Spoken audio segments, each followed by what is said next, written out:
Hello friends, this is CA Nikita Somani. So today I am here in this video solving question number 3 of CA Inter RTP November 2020. Complete किए ना question number 1 and question number 2. ये ख़त्म हुए. Now I am solving question number 3. Question number 3 is relating to cash flow statement. Let's read the question. Question में क्या बोला है? Prepare cash flow statement of Light Limited for the year ended 31st March 2020 in accordance with AS3 revised from the following summary cash account. ये देखो अभी summary दी हुई है and we have to, ये देखो यहाँ पर ओपनिंग बैलेंसेस दिया हुआ है एंड क्लोजिंग बैलेंसेस दिया हुआ है. Balance as on 1/4/2019 and 31/3/2020. So ये है ओपनिंग बैलेंस एंड ये है क्लोजिंग. तो after you add and less certain transactions, all this transactions given, you get this balance. तो अभी ये क्या है देखो, यहाँ पर पूरे लाइन आइटम्स दिए हैं. Receipts from customers, sale of investments, issue of shares, है ना, लाइन आइटम्स दिए हुए. Now see there is AS3. AS3 is what? Cash flow statement. ना क्या है? Cash flow statement. 3 things. Number 1, operating activities. Operating activities का क्या मतलब होता है? What do you mean by operating activities? Sale of goods, purchase of goods, है ना, payment of salary, payment of rent. ये सारे लाइन आइटम्स क्या है? Sources relating to business. Sources relating to business. Direct खर्चा है ना ये देखो, सेल करेंगे डायरेक्ट इनकम, परचेस करेंगे, परचेस ऑफ गुड्स करेंगे डायरेक्ट एक्सपेंस, फिर पेमेंट ऑफ सैलरी, एम्प्लॉयज काम करेंगे तो उनको सैलरी देंगे, पेमेंट ऑफ रेंट, जिस जगह पे रहेंगे उसका रेंट देंगे, और भी ब्ला ब्ला थिंग्स. डेटर्स का पेमेंट रिसीव होगा, क्रेडिटर्स का पेमेंट हम करेंगे. So all these things are covered into what? All these things are covered into operating activities. All these are called as operating activities. आम भाषा में इसको बोले तो cash generated from company's products and services. Right? Cash generated from company's products and services. Tax payments are also included in my operating activities. जैसा जैसा business का income होगा, सेल्स होगा तो उस पर टैक्स भरेंगे. So that is also included in my operating activities. Number 2 क्या होता है? Cash generated from investing activities. Investing activities क्या क्या एक्टिविटीज होती है? इन्वेस्टिंग एक्टिविटीज मतलब होती है देखो, परचेज ऑफ फिक्स्ड एसेट्स, है ना, purchase of fixed assets, sale of fixed asset, purchase of investments, purchase of investments, then sale of investments करके रखते हैं ना हम investments. Purchase of fixed assets, for example you have purchased a machinery. ठीक है, purchase करेंगे तो क्या पेमेंट होगा, सेल करेंगे तो क्या होगा, मनी वुड बी रिसीव्ड. सो इन सारी एक्टिविटीज को क्या बोलेंगे? जो भी कैश फ्लो है वो. कैश फ्लो का मतलब इधर कैश गया हो या आया हो, है ना. परचेज करेंगे तो जाएगा, सेल करेंगे तो पैसा आएगा. और ये सारा इन्वेस्टमेंट खर्चा क्या होता है? बिजनेस कोई होता है, any business you run, you need certain investment, you need machinery, है ना, you need You need machinery, you need land, you need furniture, all the other things, many things, है ना. So these are called as investment activities.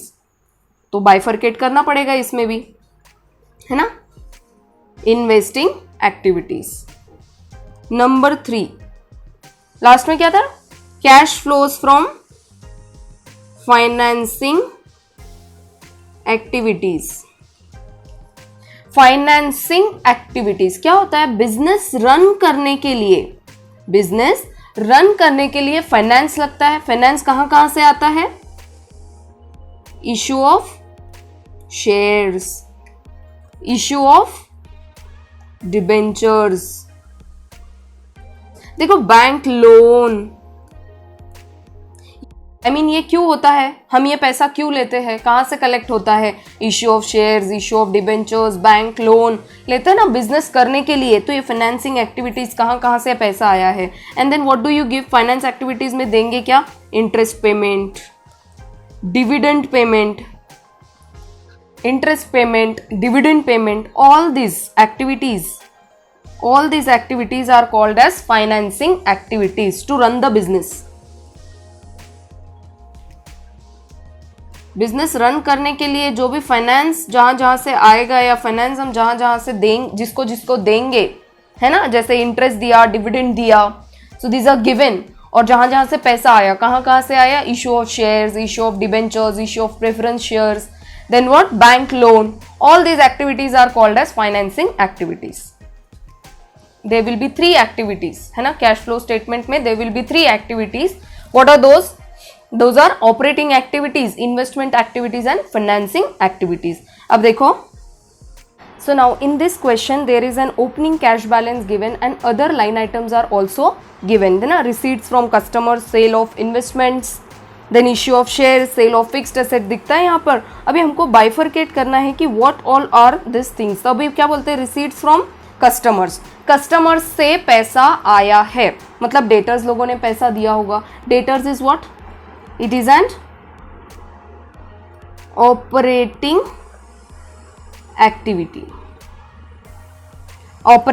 Activity. उसके बाद sale of investments, ये operating activity है क्या? नहीं. इश्यू ऑफ शेयर्स नहीं. Sale of fixed assets नहीं. फिर payment to suppliers, yes. Suppliers को पेमेंट मतलब क्रेडिटर्स को पेमेंट किया है. Is this operating activities? Yes, operating activities. बस बाइफरकेट करना है. Purchase of investments, no. Purchase of fixed assets, no. ये तो क्या है? सारे इन्वेस्टमेंट एक्टिविटीज है. Wages salaries, yes. Wages salaries बोला था ना हमने, जो एम्प्लॉयज काम करेंगे. Operating activities. उसके बाद selling and administration expenses, yes, these are operating, है ना. पेमेंट ऑफ इनकम टैक्स बोला था ना, tax payment is what? Tax payment is also operating. अभी कॉन्सेप्ट में देखा ना पीछे. Payment of dividend, no.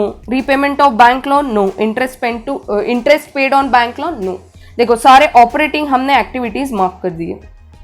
Next, I will mark all the activities which are related to investments. अभी investments क्या है? देखो first thing again, sale of investments. Sale of investments, investing activity, है ना. Issue of shares, no, ये financing है. Sale of fixed assets, sale of fixed assets, ये investment है ना. Sale किया या purchase किया, this is investment activity. फिर purchase of investments, investment activity है ये भी. परचेज ऑफ फिक्स्ड एसेट्स, ये भी इन्वेस्टमेंट है, इन्वेस्टिंग एक्टिविटी है. ठीक है ना. नीचे अभी कोई भी नहीं है. Payment of dividend, repayment of bank loan and interest paid to bank loan, these are financing activities. अब हम मार्क कर देंगे which are financing activities. Issue of shares, देखो financing. Issue of equity shares, issue of preference shares, issue of debentures, payment of dividend, payment of bank interest, ये सारी चीजें कहाँ जाएगी? फाइनेंसिंग में जाएगी, है ना. पैसा कहाँ से? कंपनी को फाइनेंस हो रहा है. तो इश्यू ऑफ शेयर्स हो गया, then payment of dividend, financing.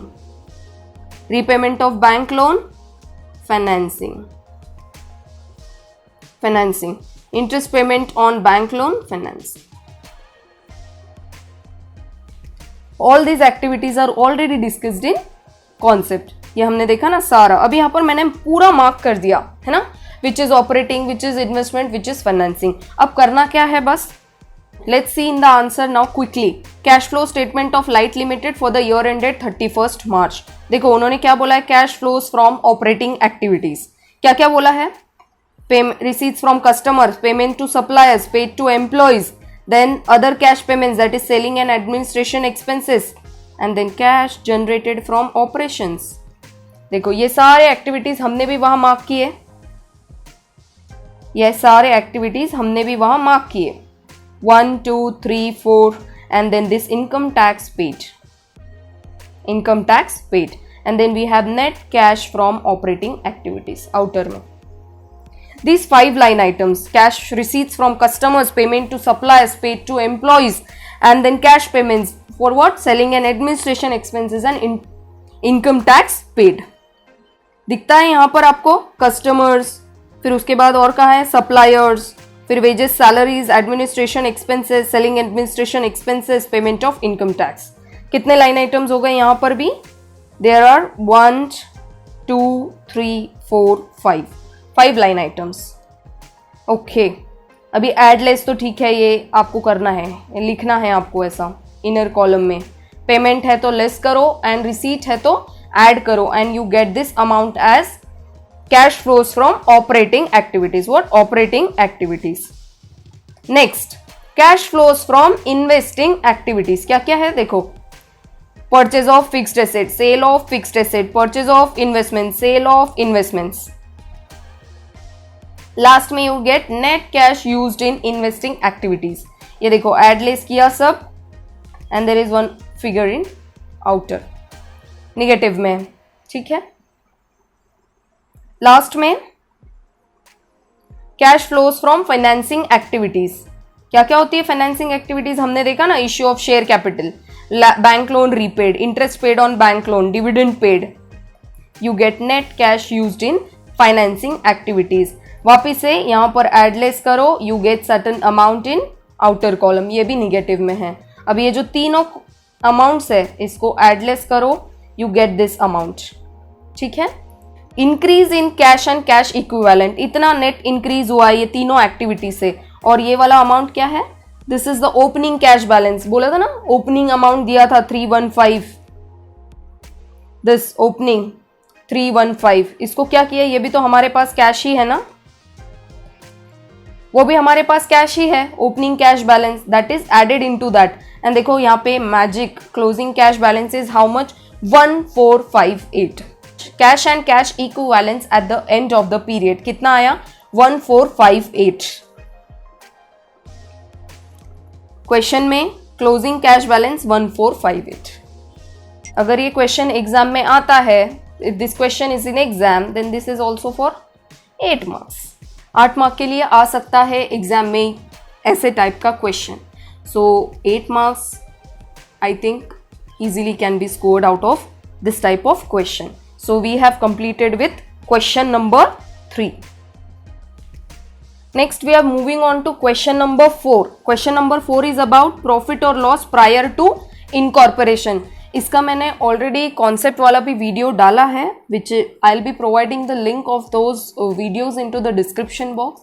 If you guys want to watch those video, पूरा देखना है अगर आपको, summary is provided in to that video, then you can watch there. Pre incorporation and post incorporation period देखते हैं, वहाँ पर पूरा टाइम रेशो, सेल्स रेशो क्या होता है, देन व्हाट ऑल, इसमें जो भी कॉन्सेप्ट्स डिस्कस किए हैं सारे, वो सारा का सारा डिस्कशन वहाँ किया है. तो आई will B not discussing everything here, so I will be just solving this question. वो भी ये जो एडिशनल इन्फॉर्मेशन दिया है दिस, ओके, बाकी तो ईजी है. Okay, let's move on to point number A. Sales ratio between pre post incorporation is 1:3. तो देखो सेल्स रेशियो तो ऑलरेडी देकर रखा है, sales ratio is already given. जो भी एक्सपेंसेस रिलेटिंग टू सेल्स रहेंगे वो सेल्स रेशियो में डिस्ट्रीब्यूट होंगे between pre and post. Sales ratio already दिया हुआ है. Let's read the question first. Question में वो क्या बोलते हैं, Green limited took over a running business with effect from 1st April 2019. The company was incorporated on 1st August 2019. The following summarized profit and loss account has been prepared for the year ended 31st March 2020. देखो sales ratio already देकर रखा है, time ratio निकालना पड़ेगा. So अभी time ratio को this information is relevant, this dates are important pre and post में distribute करने के लिए. प्री इनकॉर्पोरेशन पीरियड देखो 1 अप्रैल से शुरू हुआ है सिलसिला. 1 अप्रैल टू 1 अगस्त. 1 अगस्त को इनकॉर्पोरेशन हुआ है.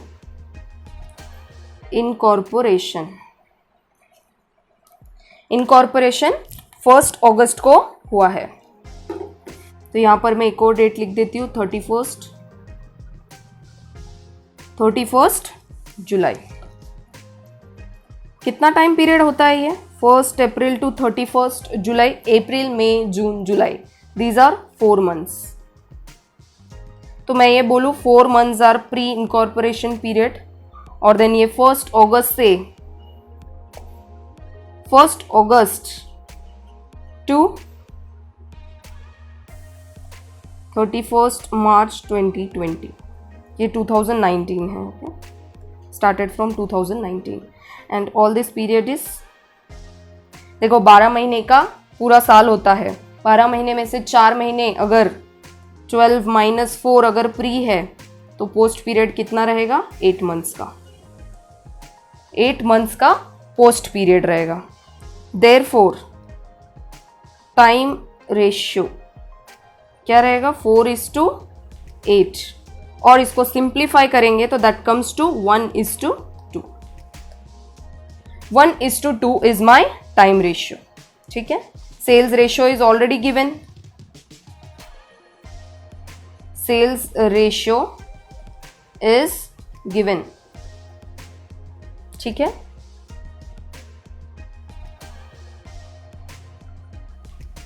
ये देखो अभी सारी लाइन आइटम्स दिए हैं. Point number B, rent of office building was paid at the rate of 3,000 per month up to September 2019. Okay.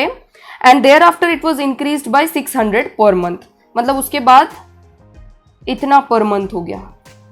सितंबर तक 3,000 था, उसके बाद 3,600 हो गया. 1 अप्रैल टू September 2019. ठीक है. इतने टाइम पीरियड तक the expense was 3,000 per month. ठीक है. और उसके बाद it increase to 3,600 per month. पर प्री और पोस्ट पीरियड तो कैसा है?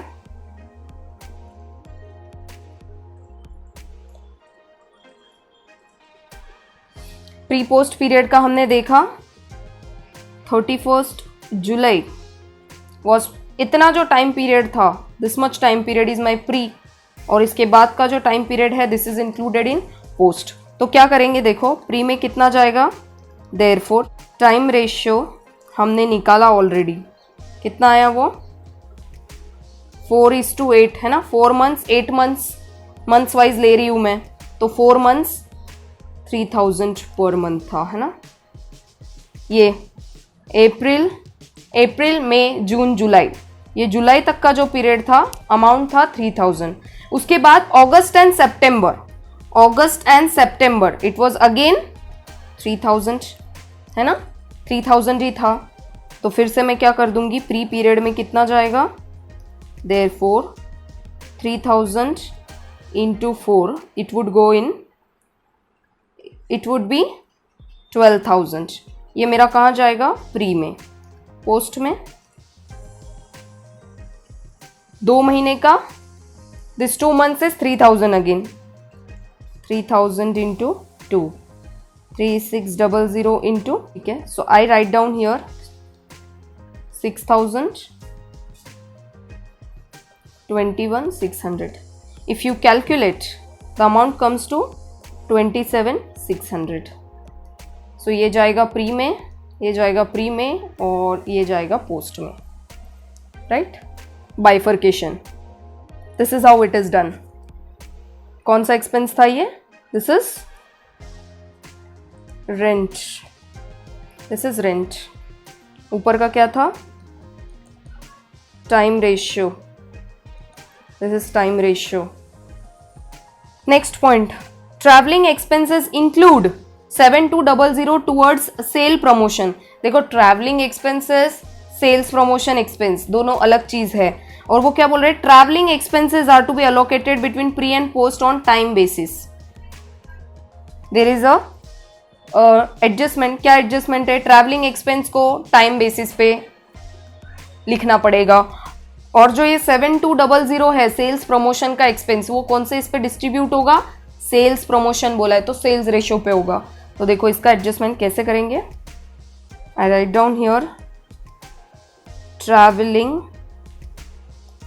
एक्सपेंस कैसे करेंगे, given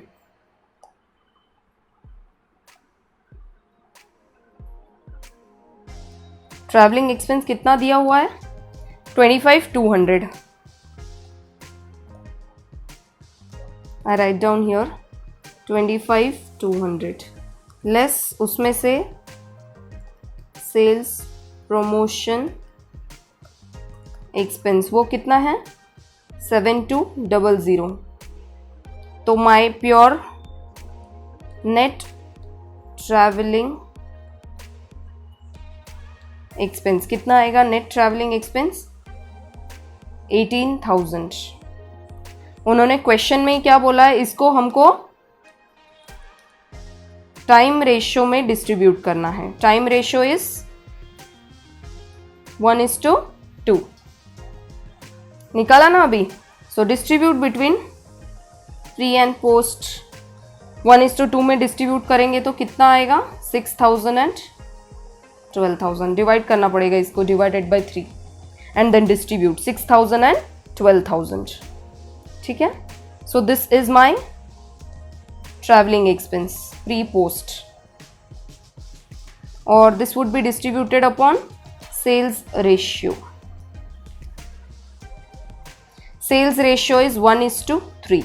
distribute between pre and post, उसको डिवाइड बाय 4 करेंगे. This would be divided by 4. Distribute करेंगे तो आएगा 1800 and 5,400. 5,400. These are my sales promotion expense. ये दोनों भी एडजस्टमेंट हो गया. Next adjustment, depreciation include ₹900 for assets acquired in post incorporation period. For post incorporation period 900 का जो depreciation है वो पूरा का पूरा post में जाएगा. और depreciation दिया कितना है, depreciation on fixed assets 14,400. I write down here depreciation का adjustment, how much it is given, total depreciation is 14,400 less depreciation exclusively for post period, that is 900.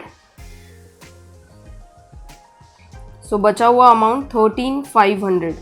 this amount would be distributed in pre and post. now 900 तो पूरा post का है. Depreciation का basis कौन सा रहेगा, depreciation का basis would be time ratio. Time ratio is again 1:2. करो divided by 3 and distribute between pre and post. Pre and post कितना आएगा, ये 900 तो पूरा पोस्ट में गया. देन प्री एंड पोस्ट में अगर डिस्ट्रीब्यूट करेंगे तो ये आएगा 4,500 and 9,000. so total करो 4,500 9,900. प्री पोस्ट इतना अमाउंट आएगा. This is the working note for depreciation. Last में बोला है purchase consideration was discharge by the company on 30th September 2019 bye issuing equity shares of ₹10 each. अभी देखते हैं ये डेट का क्या रिलेवेंस हो सकता है. 30th September. Let's go to the table. अभी आई विल बी राइटिंग कौन सा रेशियो यूज करेंगे. Salaries would be time ratio is 1:2. Stationery would be time ratio 1:2. Travelling expense working note किया ना इसको working note. Advertisement expenses would be on sales ratio. Miscellaneous trade expenses time ratio. Rent time ratio. Electricity charges time ratio. Directors fee ये पूरा का पूरा post में जाता है. ये आप इसके लिए please watch the video which I will be providing into the description box. Bad debts again, bad debts किस पे होते हैं? सेल्स पे. सेल्स करेंगे, डेटर्स बनेंगे और उस पे बैड डेट्स होंगे. So sales ratio. Then commission to selling agents sales ratio. Selling agents है sales ratio. Debenture interest, debenture कब इश्यू करते हैं? पोस्ट पीरियड में, तो ये पूरा का पूरा पोस्ट में जाएगा. Interest paid to vendor, interest paid to vendor, इसमें कुछ एडजस्टमेंट है. वो नीचे दिया था ना लाइन आइटम, ये purchase consideration was discharged by company on 30th September. Interest paid to vendor.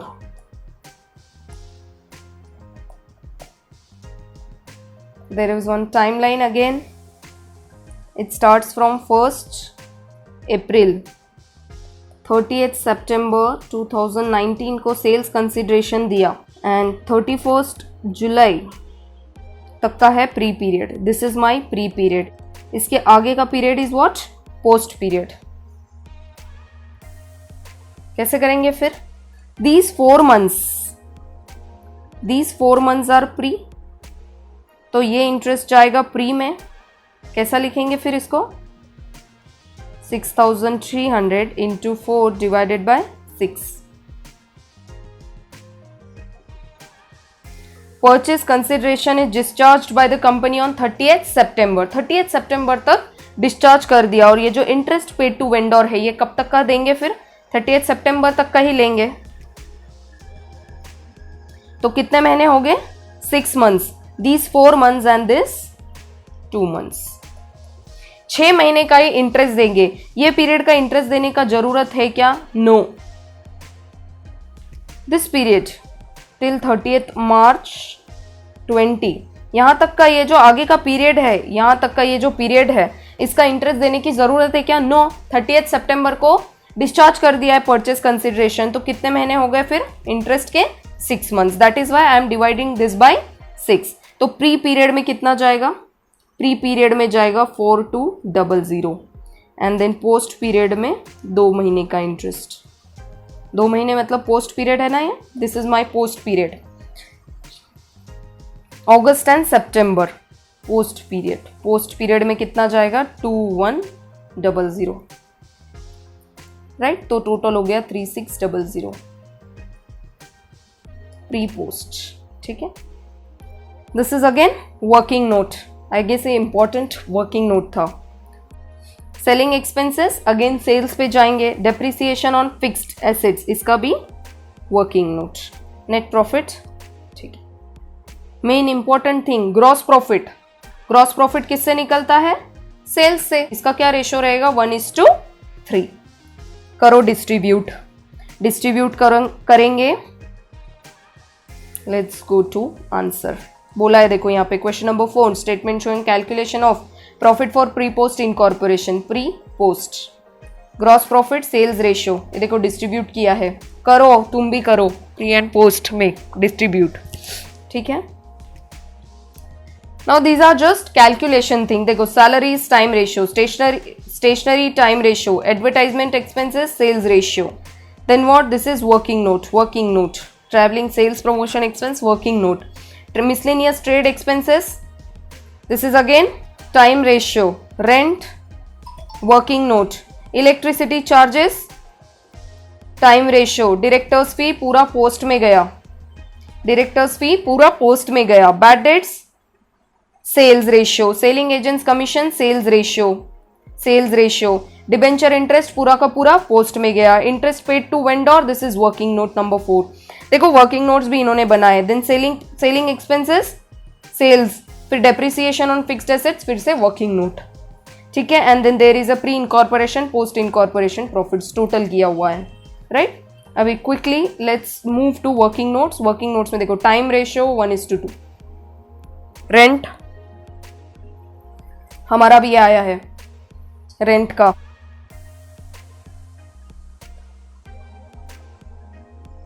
ये देखो यहाँ पर 12,000, 27,600 रेंट है ना. Then travelling expenses we have seen this also. ये देखो वहां पर से हमने ये जो 7200 थे, क्या थे ये, सेल्स प्रमोशन एक्सपेंसेस, उनको रिड्यूस किया था, है ना. Travelling expenses was on time ratio and जो सेलिंग एक्सपेंसेस थे, sales promotion expense, that was on sales ratio 1:3. देखो डिस्ट्रीब्यूट किया है.